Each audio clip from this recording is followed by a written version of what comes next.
Welcome to the number one friendship podcast in the country. I'm Matt Ritter. I'm Aaron Cairo. Guys, go to manoftheyearpodcast.com. Go to YouTube so you can see our pretty faces. Buy some merch, buy some new onesies for summer. We should be friends. Every time I wear it, people are always excited to see me. They get pumped up. Cairo, I've been thinking about a topic that we haven't really talked about ever. We've talked about friends in crisis, and most of the time we just talk about sort of friendship in its regular state.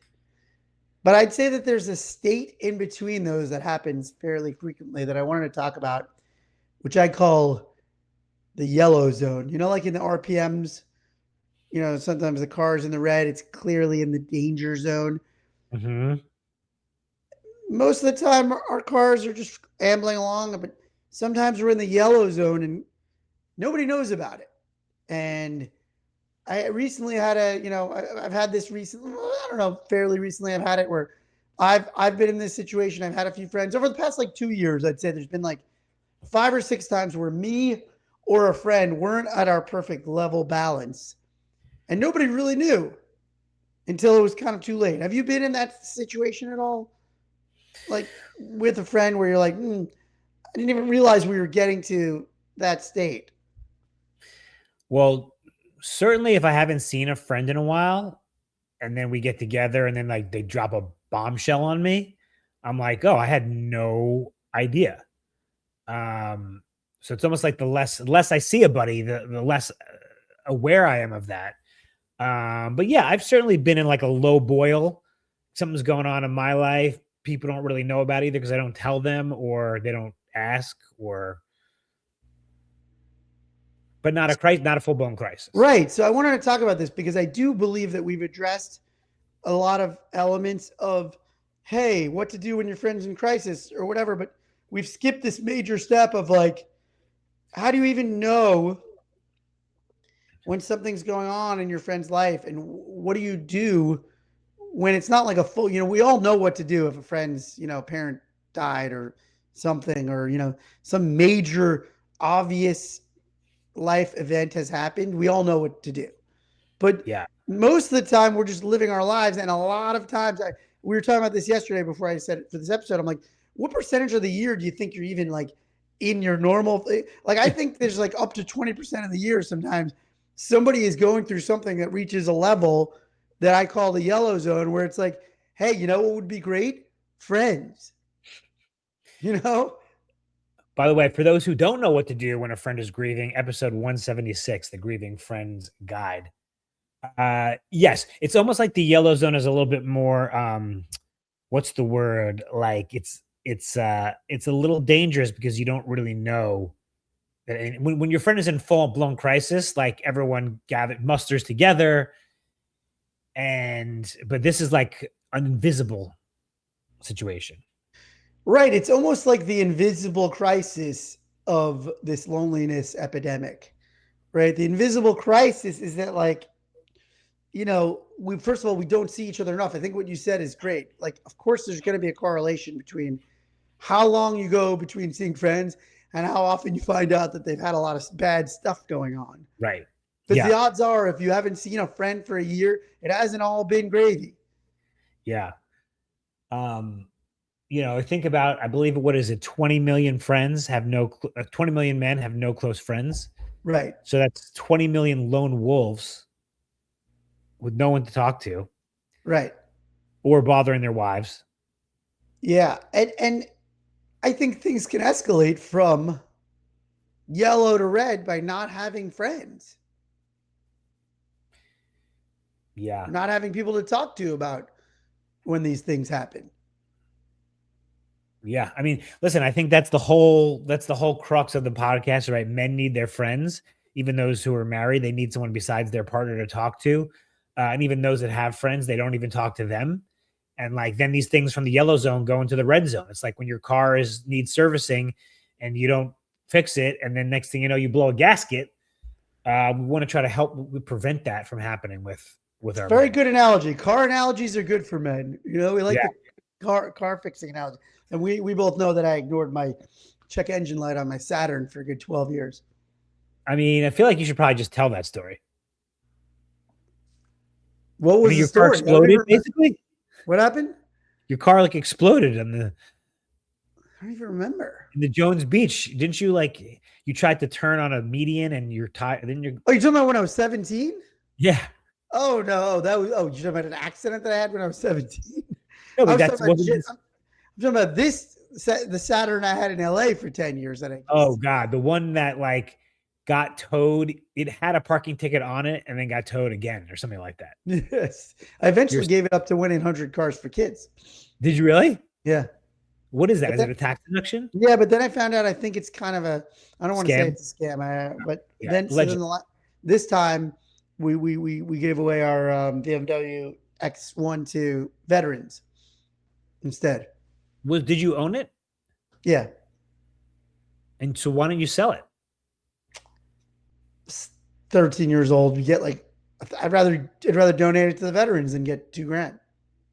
Right. Well, a 2 grand tax deduction, or they buy it. No, no, they just take it. But I'm saying, yeah, I don't know what tax deduction you get, but I'm saying I thought it Yeah. was more valuable to them than Oh, well, that's nice of you. I didn't know you did yeah, that. yeah. Well, the first time I did it for the kids, and then I found out it was a scam. I'm like, I want this car to go like to somebody, like be useful. So you're saying there's some veteran around there pushing a BMW X1? Yes, hopefully, Wow. hopefully, Wow. yeah. In 2013, with Got it. sticky, the sun got on the steering wheel and like melted it. Yeah.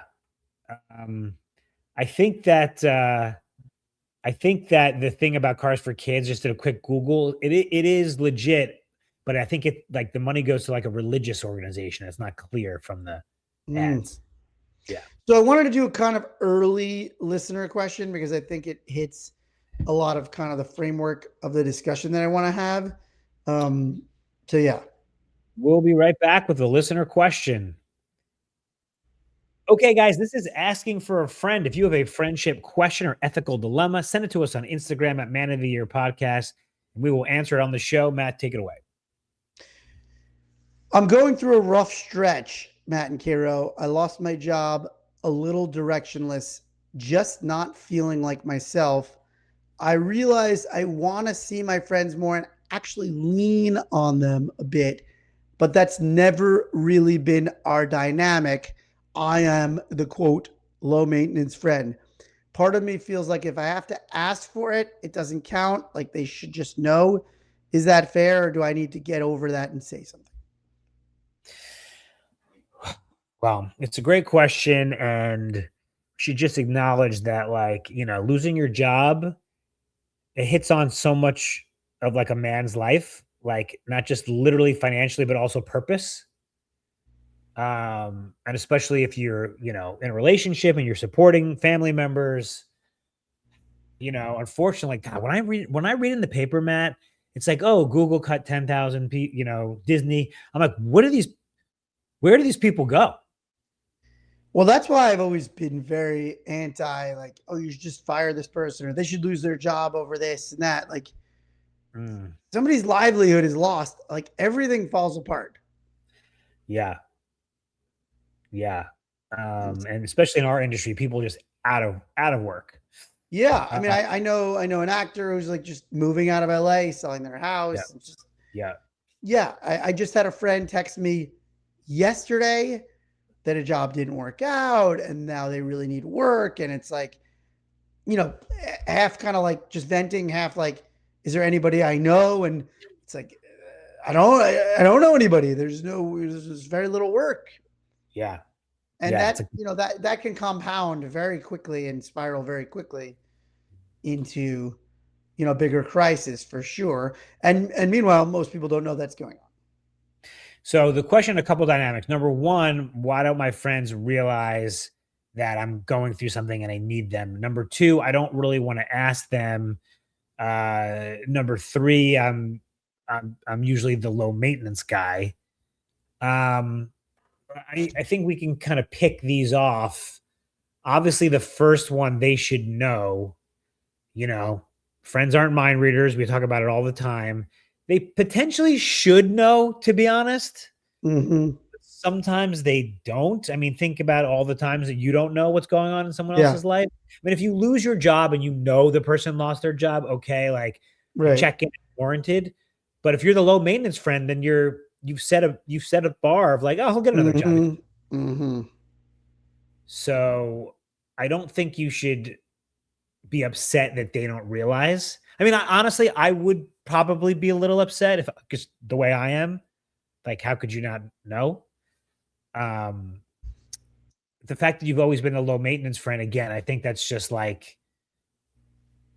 I don't. It's sort of irrelevant. If anything, that's a reason why your friends don't realize it because they're like, "Oh, he'll be fine." Totally. You've set up that dynamic. Yeah, mm. That'd be like me going to you. Can't believe you didn't ask me about my date last night. Right, right, right, right. But okay, but actually, this is a good comp because you know you're allowed to change that dynamic. Now you do have. Are we talking about? No, we No, can't not talk. yet. Yeah, yeah, Right, but I'm saying so situations change, and then you go, oh well, I do want you to ask about these things, you know. yeah. So like you're allowed I to flip drink that. now. What's that? I drink I now. drink. Right. Cairo told me when he was in 10th grade. He said I drink now. So let's Yeah, back up for a second because this is actually really relevant because you start wanting more from your friends, right? More check-ins, more hangs, something. You've yeah, spent your whole life being this easy. I'm the low maintenance guy. I'm good with whatever. And yeah. you don't know how to flip that switch, right? So now your brain is saying, "Hey, like, I don't be needy. You know, they'll know. And then nothing happens because you've trained them not to like no, right? Like Yeah. you basically said it like same way you've trained us not to ask you about relationship stuff. It's like not only are we not mind readers, we are listeners of what we are actually being like on some level being a good friend on the way you've trained us on the old operating Mhm, system. It's almost like, mhm. hey, I need to install 2.0 operating system because you want something that you've never acted like you wanted. You've been trained on the old model. Yeah. Um, so let me ask you this. Let's say you're the friend, you're one of the friends, and Jimmy's the low maintenance. Jimmy's my name. You're the low maintenance guy. Yeah, he lost his job, but he'll be fine. And then Jimmy calls you or you see him and you're like, yeah, it's actually been really rough. And I know I don't usually talk about this stuff, but like, I could use some advice. I could just use some Yeah. encouragement. How would you react? Well, I mean, I think that's the opening to do, to be the good friend there, right? I'm saying, how would you react if you were the friend?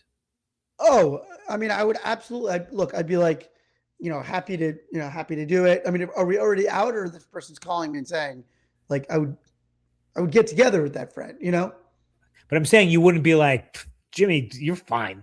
Oh, Why? of Why you? course, right. Oh, you're saying like it's all in your head that your friends, are not going to be there for you. If you tell them you need Right. it, they're going to be there. Right. Right. Exactly. Exactly. So, um, I actually think this guy's like he's halfway there because he actually realizes he needs his friends. Most of the guys are like, I don't need them. Um, No, but it is tricky, right? Because like I was just thinking about this, like as guys, especially, like sometimes we just are so subtle about our asks. Even, even when we do it, we just crack the door slightly and expect people to barge through.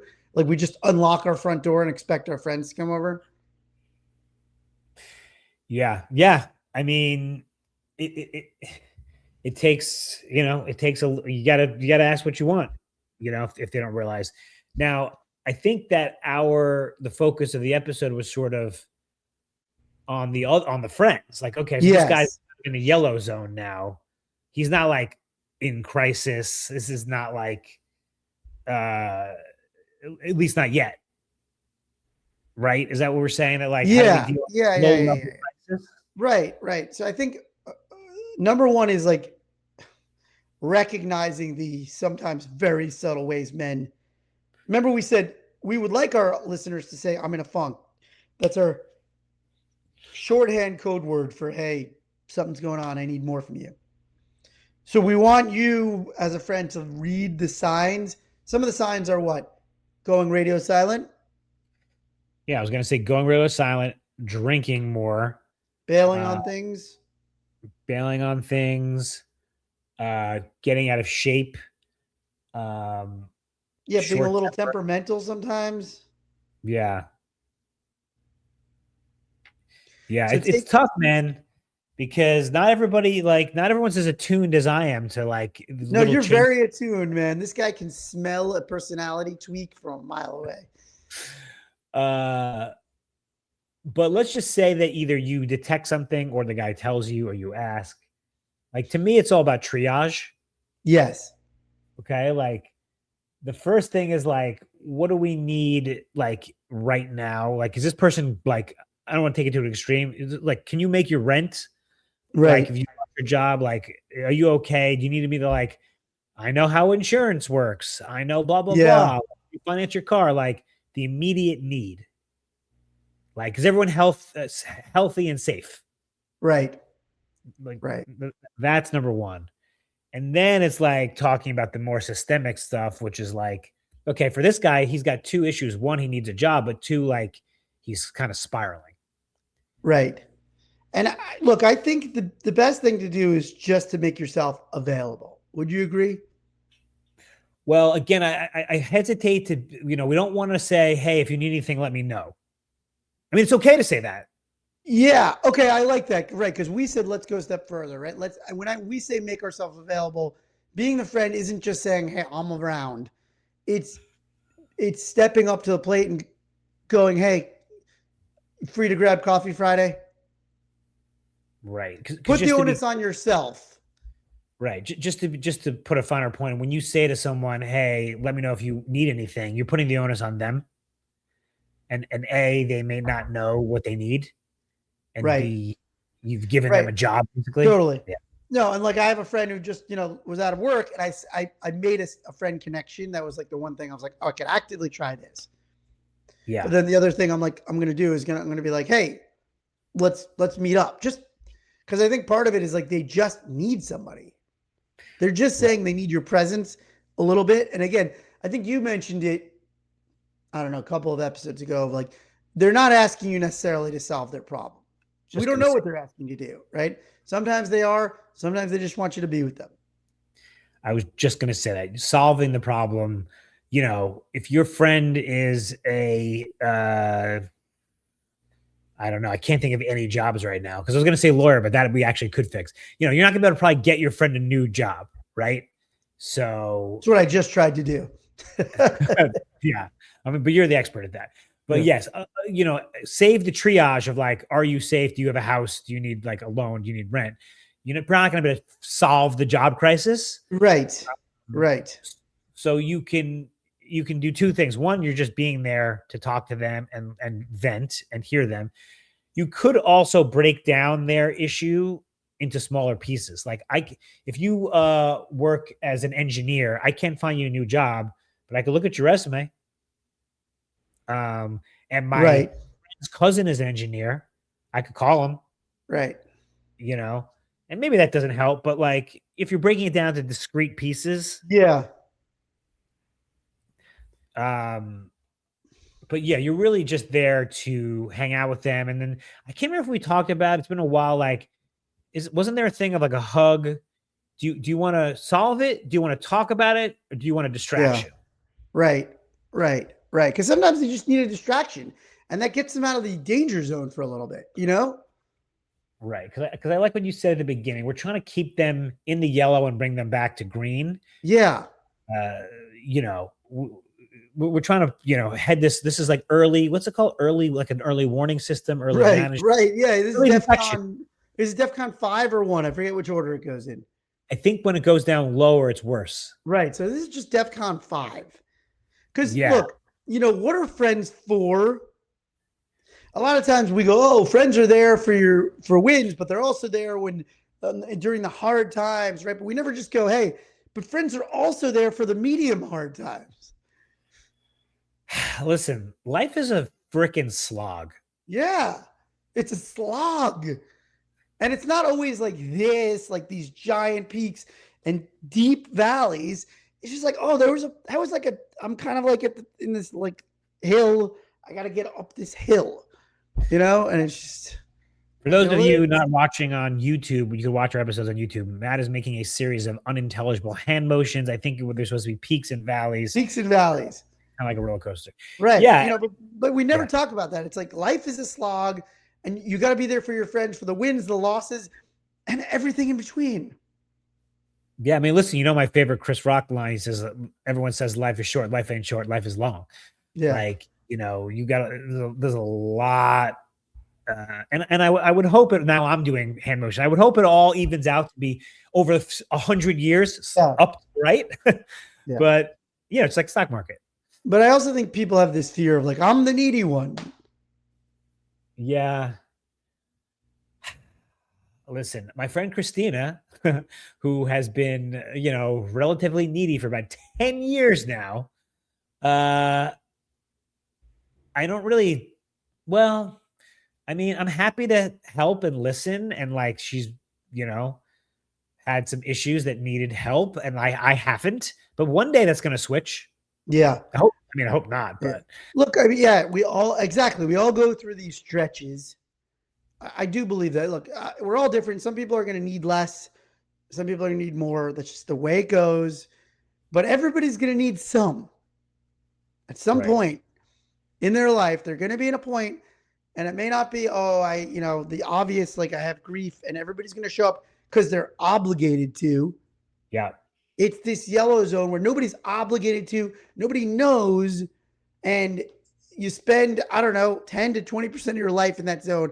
And it would be much better if we could communicate with our friends that, hey, I'm in this zone and I need a little more. And it would be much better if our friends were checking in more often to keep us out of that zone.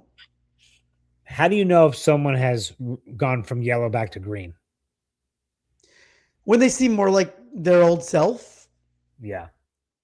Right? That's a good question too. I think, okay, you know how we're like, oh, you good? Like these simple things like, hey, how's your mental health? Like, it would be good to know when somebody's back to a good place. Oh, you mean no one ever circles back? Yeah. Yeah. It's kind of funny. Like, oh, well, we know you were in a crisis and we checked in on you and did all this stuff. And it's like, then, yeah. All hey, right, I got a new job. Thank you. Right. Yeah. Like, let us know that you're good. All right. I have a question for you. What is the best practices for looping other friends in? Right. And we talked about the balance of like, oh, are you sharing what you shouldn't be sharing? It is, listen, if you're in the same friend group, it's important to let other friends know, hey, Jimmy's in a funk, as Cairo would always say, Jimmy. It's always Jimmy. Jimmy's in a funk. Let's make a plan. Let's take him out. And I think once you do that, now you've let them know. They can each do it in their own way, but now you've, disseminated like our friend that we all care about, needs something right now from us. What if they tell you don't say anything? They usually say don't say anything, don't they? Honestly, sometimes I'll ask. I'm like, yeah. So no. It's tough. Look, it's tough. I like to honor people's confidentiality and trust.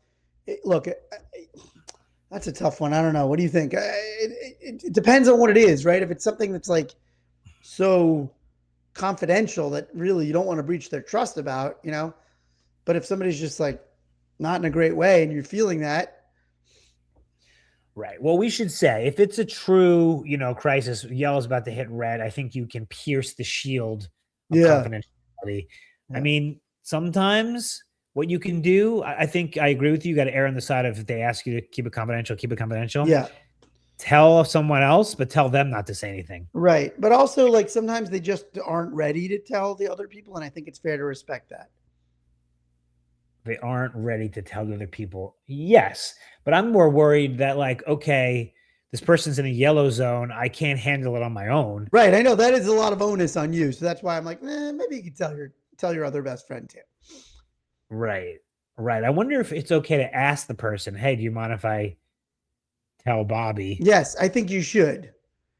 I think it is good to go, hey, can I tell Cairo You know, Yeah. just Yeah. I mean, this just making sure literally you. is what the friends are for. But I don't know. People are very private. We're not really I like know, that. but listen, but that pride ends up causing us worse. The overall, the result is what we're concerned with. But is there a difference between pride and privacy? Yes, I think, as I said, I agree. Some things are like clear cut. They don't. They want to keep this private, and you have to respect it. Yeah.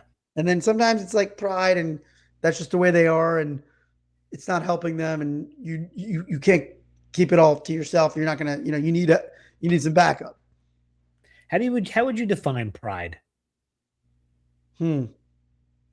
Well, you mean the negative version of it? Because I mean, pride is there's a positive version. It's like the things that you care about, that you put effort into, or do well, or you know, are part of your identity that you have a Yeah. positive feeling about. You take pride in. Interesting. Pride as a sin. Um, hmm, Is it pride like as vanity? that's a different sin. It's a different sin. Okay. Pride is a complex noun. I So never heard. it's a pride as a sin is when you think you know everything. I think, or like you think you're better than people. Yeah. Synonyms include dignity, satisfaction, hubris, and vanity. Yeah. Yeah. Hubris, pride, and I think it's hubris and pride are similar to me in the sin version of it. Yeah. Listen, pride's a tough one, but I mean, I think that's what give everyone this lone wolf. Men are prideful by Yeah. nature. Yeah. Women are not. No, I think men tend to be more prideful by nature, and it causes a lot more isolation. Right. Yeah. It's funny though when you are prideful about something and then you do end up telling people about it.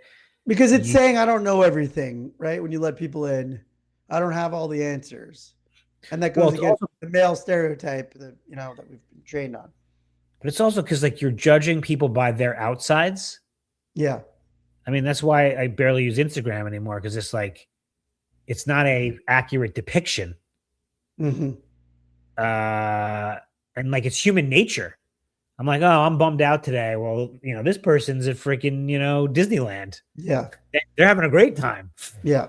Um, but yeah, yeah, I think you got to use your discretion on a loop in Hmm. situation.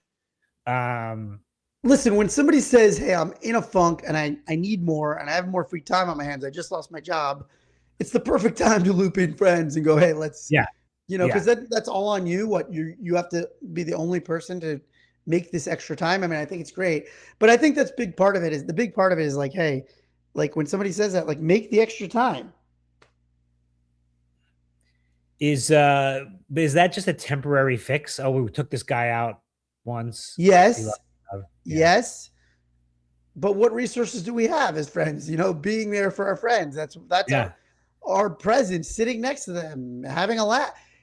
Thing is, we underestimate the power of having a laugh with your friend. That's why I'm such a big proponent of this, of like spending more low key hangs with your friends, getting a coffee, having a phone call, hearing your friend's voice, hugging them. All these things add up to lowering the RPMs, get us back into green level. I'm part of society. I'm not alone. I'm not lonely because I have people in my life. There are people who care about me. There are people who love me.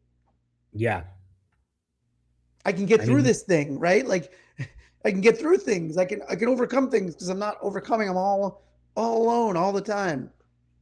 yeah, I That's when agree. things mount, right? It goes from yellow to red when it feels like, oh, I lost my job and I don't have any friends and nobody cares and all this stuff and all these bad feelings pile up. They're not true. Yep, yep, yep. All right. I think this was good. I think this was a good, solid, like prescriptive episode. People can come back to if they've got a buddy in need. I think it's a good complement to some of our other advice. Yeah, and I think it's look, as I said, I think it's always okay to change the script on what you have set for your friends. You could be a low maintenance friend for 10 years and then you're allowed to just say I need more. You're allowed to Low do it. maintenance, Low maintenance doesn't mean no maintenance. Yeah. All right, guys, that was asking for a friend. If you have a friendship question, send it to us on Instagram. We'll answer it on the show. Always remember, be good to yourself, be good to your friends. Love you, buddy. Love you, buddy.